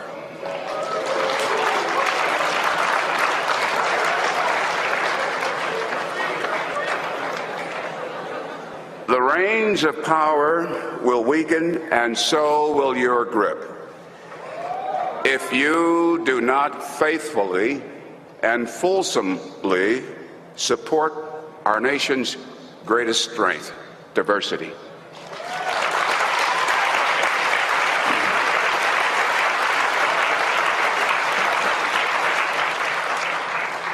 If you do not share, you will lose. Diversity. Diversity is not racial, ethnic, or gender encroachment. Diversity is our national survival.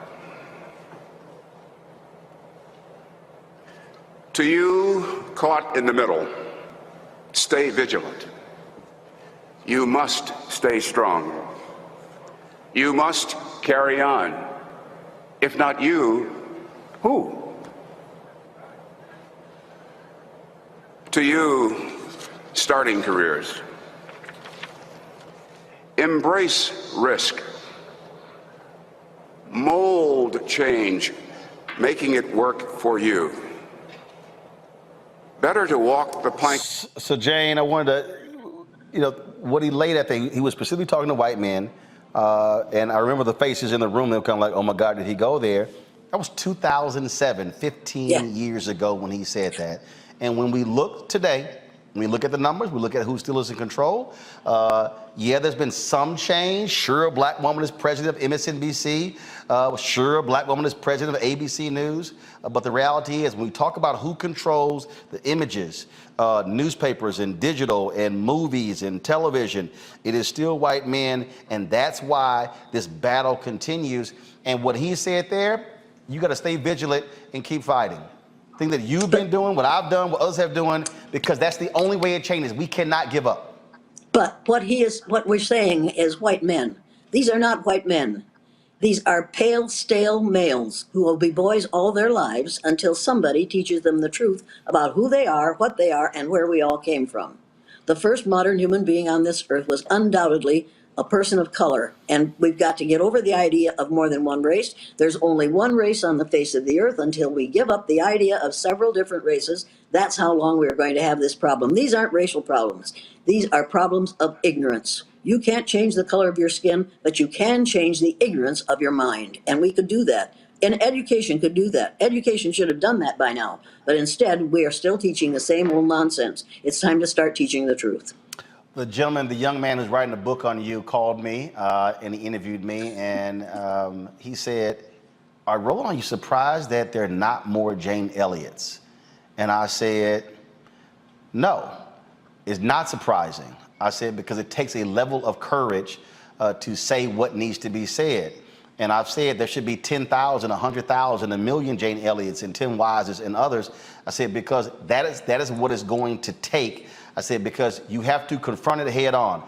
That eye test, again, when people they play those videos, they still go around when you said, how many of y'all in this room would trade places with a black person? And nobody says anything because they know. What did Chris Rock say? Ain't a white man in America want to trade places with me and I'm rich. Because they know what that history has been. But you see, there's more than 10,000 Jane Elliott's. There are a whole lot more black women than that. And every woman of color has forgotten more since breakfast than I will ever learn about racism. They have the answer because they know the problem. They know how it feels to be right on the receiving end of it, and they do not want to cause that that feeling in anyone else.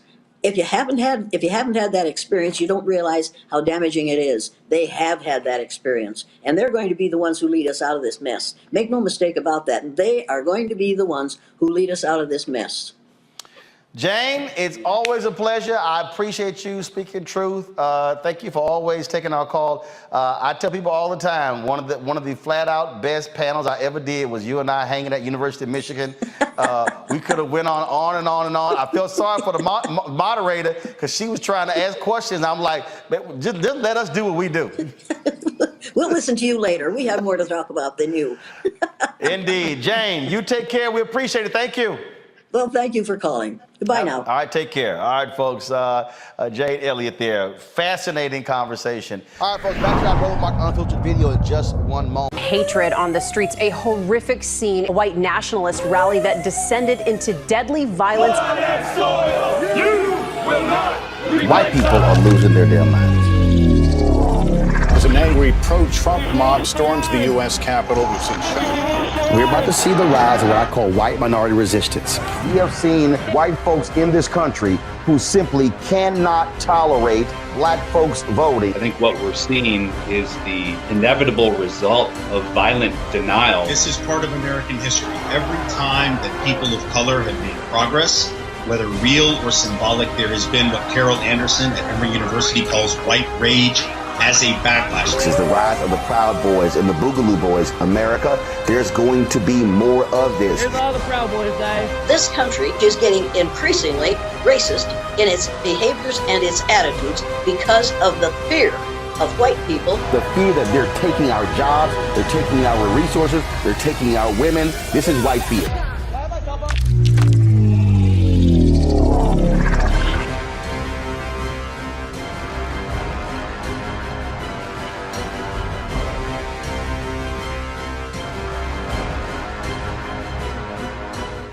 All right, folks, in Savannah, Georgia, a black alderwoman accuses a white city council alderman of calling her a ghetto black bitch on video. There was an altercation that took place after a recent city council meeting, and it was captured by body cam footage from a police officer. Watch this. She treats employees like shit all the time. I'll be happy when she's gone.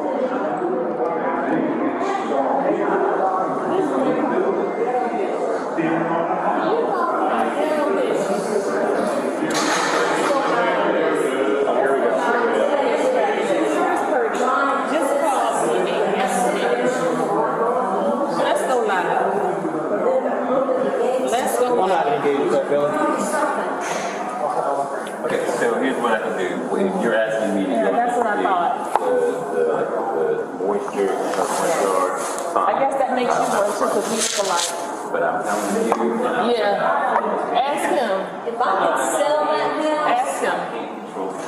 Ask him. Did you get that on your body cam? Him calling me a ghetto bitch? Did you get that? Yeah. He called me a ghetto bitch. Yes. One of y'all got it on your body cam, so I'm sure you do. Because she eroded it with all the storm. If I could have sold my house, I would have done it. what we looked at on the woman, just putting in perspective. Billy, you know what? You are just really. I feel sorry for you. It's a real disappointment. A real disappointment, and I hate that things have resulted to what they are. I really do.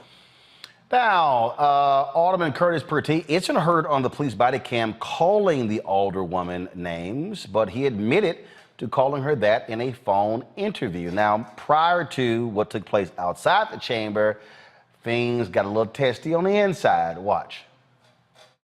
Aye. Opposed. Motion passes. Is there a motion regarding this license? Yes. Mayor Johnson, I move that we approve. Second. And properly moving second that we approve this license. All in favor indicate by saying aye. Aye. Opposed. Nay. Can we go to the board? We sure can. And No. I need Ma'am. to introduce that into the record. No, the hearing has been closed, ma'am.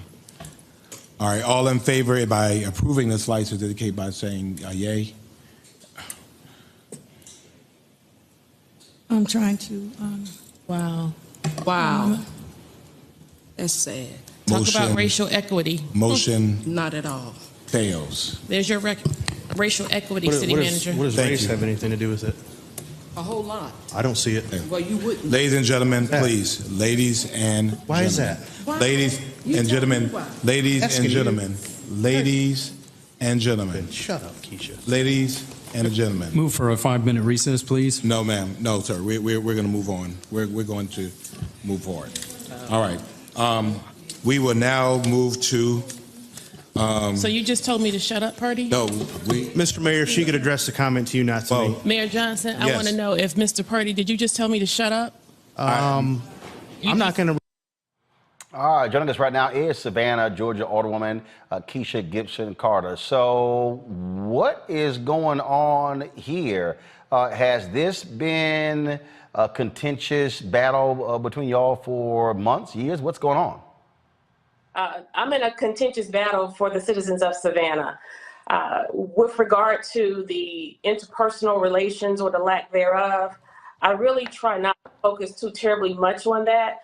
Nonetheless, to make this really short and sweet, there's a rule of our council that essentially ices out the minorities on council. And by minority, I mean those who are in the minority vote by number. Myself, Alderwoman Bryant Lanier, and Miller Blakely are three older persons who essentially are the most vocal, the most progressive and aggressive older persons, and the most accessible to the citizens of Savannah. But because we have a rule of council that says we cannot put forth an item for consideration as legislation for consideration unless we have a majority vote. So no place else in the whole United States of America does a sitting older person, notwithstanding that I am the #2 vote getter on council. I actually got more votes than the mayor. I represent all of Savannah in an at-large post, and I cannot present an item to be considered. So fast forward 2.5 years later, you can imagine that that's caused a lot of frustration. Nonetheless, we have figured a way to backdoor our way into getting what the citizens need, and that is helping them understand the importance of mobilization, forming a collective voice, and citizen engagement. And as a result of that, we are able to, in tandem, match that with our force on council and in the community and get the attention of the people and put others on council who would be interested in supporting these efforts that ultimately support our community when it comes to crime, poverty, homelessness, and forced displacement. So we face pushback. And that pushback comes in the form of political hits that's often carried out by mainstream media here in Savannah, both print and television, as well as public assassination of our character, sullying our reputation, if you will. You see, Curtis Purdy has told me to shut up, and he has called me a ghetto bitch, a black ghetto bitch, that is. And so there is nothing, if you were to Google him, that comes up. But when you Google Keisha Gibson Carter, the media has done a pretty good job highlighting and sensationalizing minutia on council. This Curtis Purdy, this individual has filed a bogus ethics complaint. I was shepherded through a process where I was humiliated, and we wasted thousands of dollars of taxpayer money. We waste precious staff time only to have Curtis Purdy come to me a week later and apologize and say he was encouraged to file the ethics complaint, and he subsequently apologized. Well, we continued. We stayed on the wall. We did not give up. We continued to advocate for the citizens of Savannah, only to now find myself in a firestorm where I'm accused of calling, just by the sheer fact that I said the word racist or told a colleague that his behavior and rhetoric was racist on council, I was voted out of council chair. And physically, the mayor moved my seat physically. And so, you know, these are things that people said that I said. Nothing was captured with regard to the ethics complaint where it was stated that I cursed people out and I hit somebody with my pocketbook. It's the most ridiculous accounts of behavior that can be matched with public government. Nonetheless, we rose above it, and we are still in position doing what we do every day, doing what I've done for this city now for nearly 30 years, and that is advocating for her, inspiring her, and protecting the citizens of Savannah from my place of this elected office. And so now we continue to be concerned because, this is dangerous political warfare. I knew what I was signing up for. I'm signing up to run for the top job of the city of Savannah. I will be the 68th mayor of Savannah. And if I intend to occupy that post, surely I have to be able to take somebody calling me a ghetto bitch. And I have to be able to accept that someone would say, shut up to me, notwithstanding it's a live city council meeting. But what I'm here to do is what others who are watching cannot do for themselves. There are women in this country, there are girls in this country whose bodies are under threat, and our voices daily are under threat and attack. And I cannot sit idly by, despite the fact that these egregious acts happened some months ago, about 4 weeks for one and about 2 weeks for the other, and I tried to ignore it. But this individual, Curtis Purdy, posted on Facebook and bragged about what he did. But more dangerous than him bragging about what he did, Curtis Purdy is a sworn police officer charged with protecting the citizens of the community where he works. He's a university professor at Georgia Southern University here in Savannah at the Armstrong campus. Curtis Purdy is supposed to mitigate and de-escalate situations. This individual came out of his way. I left the city council meeting about 8 to 10 minutes early to go out and meet with my citizen and to help mitigate the situation that she was in with our assistant city manager, Heath Lloyd, only to have Curtis Purdy come out of chambers. And as opposed to taking the northern exit, he came in the southern direction where I was, where the assistant city manager and where the citizen was. She right away stated that she did not want to speak with him, and I turned to him and said, she doesn't want to speak to you. I have it. You've ignored her. Go on. So first and foremost, he never should have entered my space. He never should have entered my space. And secondly, okay. So here's what I'm confused by. Okay, where's the mayor? Where's the city council when it comes to don't y'all have some sort of rules with conduct when it comes to how council members talk to each other? Yes, we do. And so what happened? Nothing. He has not been reprimanded. He has not been censured. The mayor has not acknowledged one word about his behavior. He's not expressed any concern. In fact, he announced on his show, on his live Facebook show, that he supported Curtis Purdy.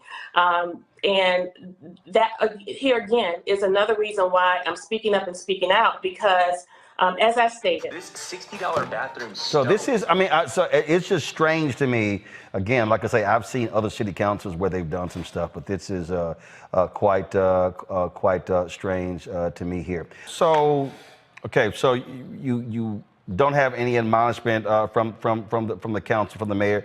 What are your fellow members of city council saying? Are they just ignoring this? Well, Alderwoman Miller Blakely, my Post 2 colleague, and Alderwoman Bryant Lanier, the representative for District 1, have been very, very supportive and have encouraged me to push for an internal affairs investigation, because as you see, most of the body cam footage is of me, and you hear me, but you don't hear Curtis Purdy when the police officer was standing right next to him.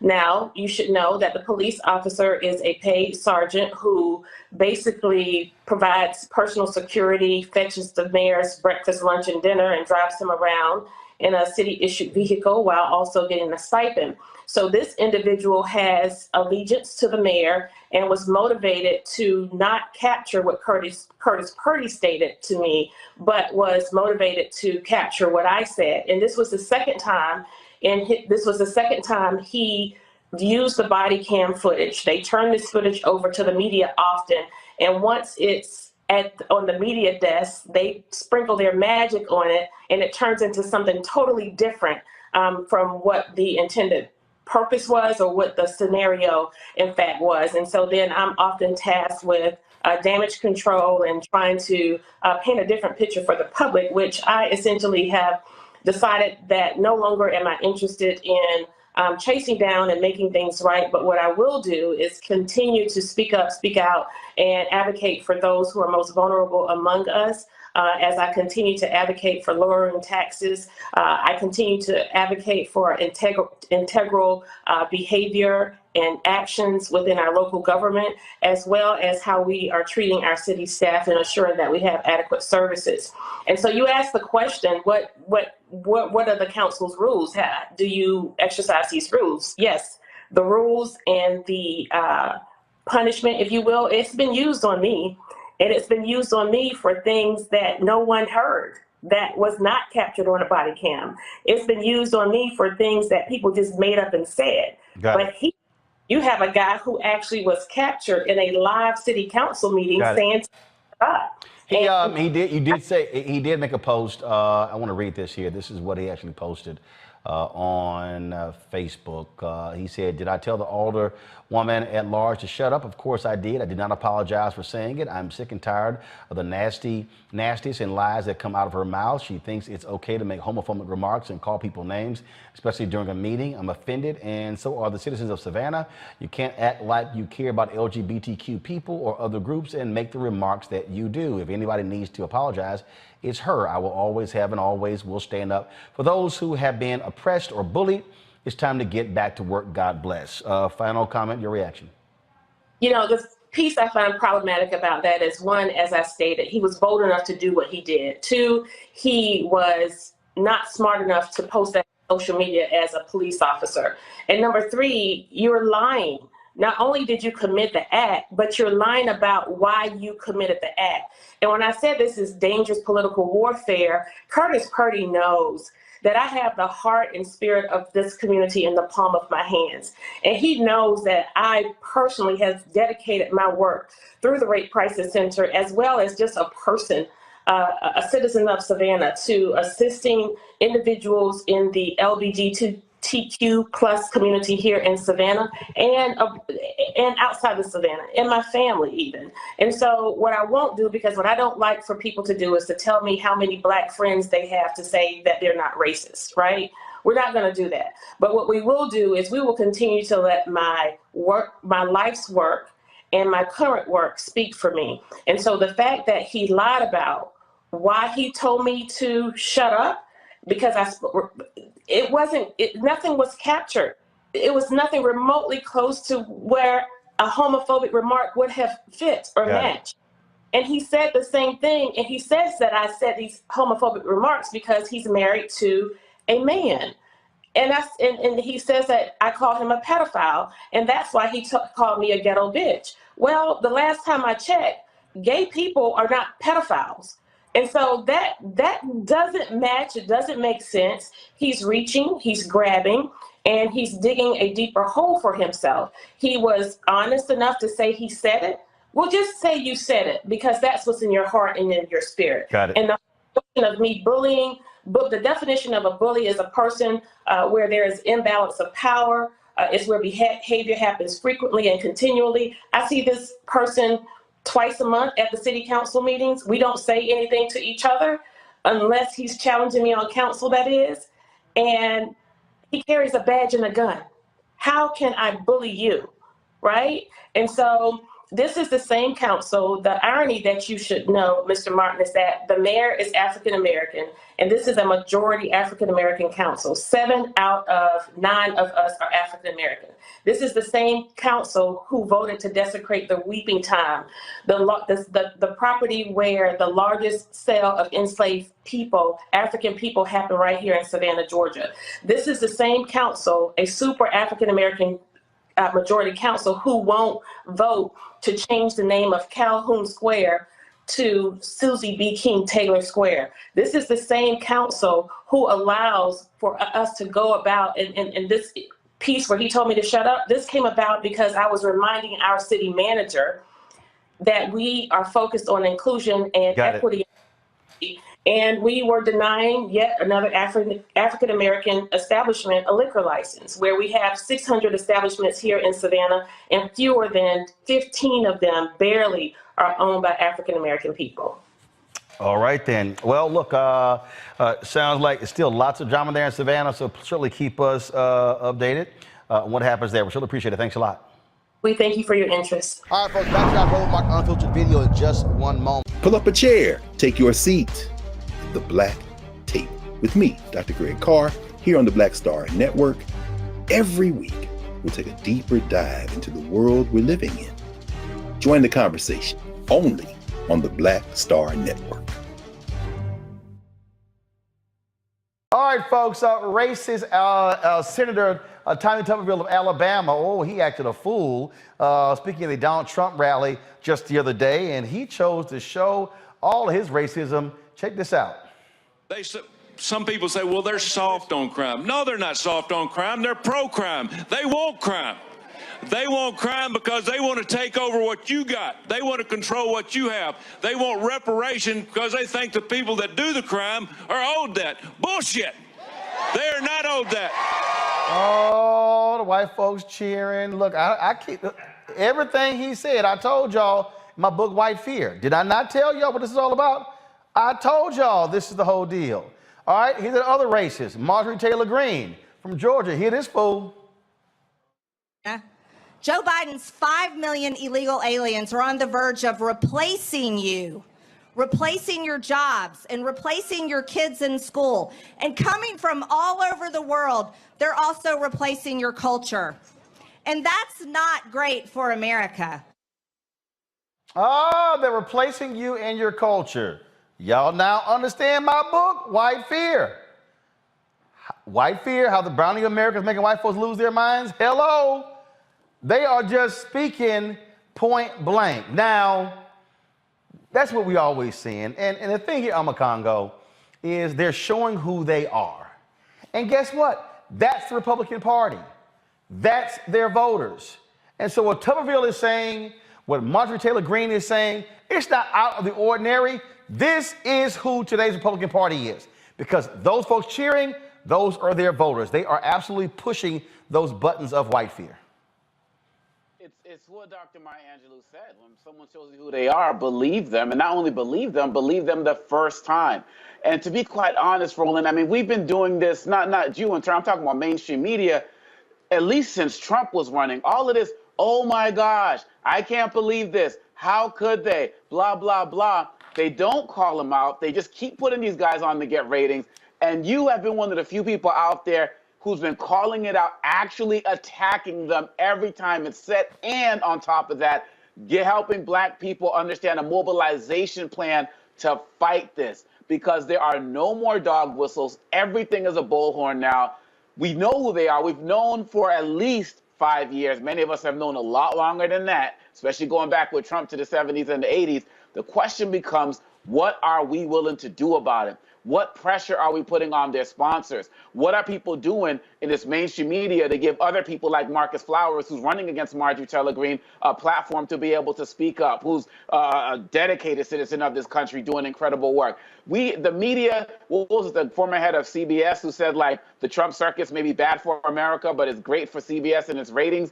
They're doing it all over again. And we have to use every platform that we have to attack them verbally, to call them out, to call out their sponsors, and most importantly, mobilize to vote, because they are showing clearly that they want to take us back and take any rights. And look, and Tuberville, a man who, exploited black people through football, and that was your claim to fame. We don't want what you got. We just want equality, and just get out of our way, and we're going to keep doing what we need to do. Absolutely. And look, Julian, I keep telling people what Donald Trump did was he opened the doors, tore the hinges off, and said, hey, let your racism flag fly. There you go. I mean, he unleashed a beast. The beast was always there, but was somewhat tame and knew better than to do certain things. But he unleashed the beast and probably gave it, some kind of stimulant, because he had everything has been on a fast track in terms of taking away our rights, talking racist nonsense. I mean, Tuberville, when you look at the composition of the state of Alabama, he is a walking proof of gerrymandering, of anything negative about the vote you can think of. Black Alabamans are not proportionally represented, and we talked last week about the congressional district that they're trying to take. And Tuberville, as Obakongo said, he exploited black people with his football career. I don't care so much about that. He does not belong in politics. He and Herschel Walker could have an ex-football, not too bright senators convention. Well, again, we know who they are. Renita, again, I keep telling folks, this is why I wrote the book. This is going to continue. This is like not out of the ordinary. This is going to be the norm, and we must fight these racists at every turn. Absolutely. No, you're right. This is going to continue. This is the norm and has been the norm. Listen, I'm not going to repeat what the other two panelists said, but most of us who live in Georgia already know that Marjorie Greene Taylor is a committed idiot. We're already familiar with that. Hoping we can get some different election results this cycle. But I want to talk about what has got to be our solution as folks on the left, Democrats, or anybody who is not with the Republicans. And I think that has got to be, centering issues that matter to Black voters and talking about issues that Black voters want solved in their communities. Because right now we continue to see that, Democrats are, while they're running campaigns about how much they can reach across the aisle and work with the Republicans, you never see Republicans doing that. They're not running on being bipartisan. They are running on continuing to make boogeyman out of Black people. And that is how they are ginning up their base. We have got to be centering things that people want to hear about, like what we're going to do about police accountability issues, what we are going to do about getting reparations. Black folks are the majority of the Democratic Party, and that means that we need to have Black candidates who are talking about Black issues squarely and directly to get our folks up and out and ready to vote.